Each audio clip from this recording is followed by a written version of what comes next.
અમારી ચેનલને સબસ્ક્રાઇબ અને વિડીયોને લાઇક કરવાનું ભૂલશો નહીં, જેથી અમે આ તમામ કાયદાની માહિતી આપ સુધી પહોંચાડી શકીએ.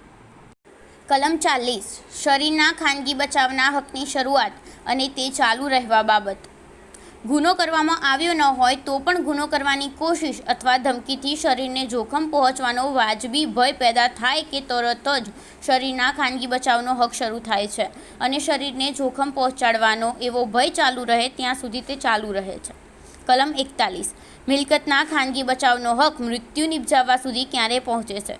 જે ગુનો કરવાથી અથવા જે ગુનો કરવાની કોશિશ કરવાથી ખાનગી બચાવનો હક વાપરવાનો પ્રસંગ આવે તે નીચે જણાવેલા પ્રકારો પૈકી કોઈક પ્રકારનો હોય તો મિલકતના ખાનગી બચાવનો હક કલમ 37માં નિર્દિષ્ટ મર્યાદાઓમાં રહીને અપકૃત્ય કરવાનું સ્વેચ્છાપૂર્વક મૃત્યુ નિપજાવવા કે તેને બીજી હાનિ કરવા સુધી પહોંચે છે.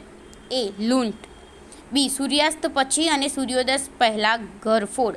સી. જે મકાન, તંબુ અથવા વહાણ માણસના રહેઠાણ તરીકે વપરાતું હોય અથવા મિલકત સુરક્ષિત રાખવાના સ્થળ તરીકે વપરાતું હોય તેનો આગ અથવા વિસ્ફોટક પદાર્થથી બગાડ. ડી. ખાનગી બચાવનો હક વાપરવામાં ન આવે તો પરિણામે મૃત્યુ નિપજાવવાનો અથવા મહાવ્યથા થવાનો વાજબી ભય લાગે એવા સંજોગોમાં ચોરી, બગાડ અથવા ગૃહ અપપ્રવેશ.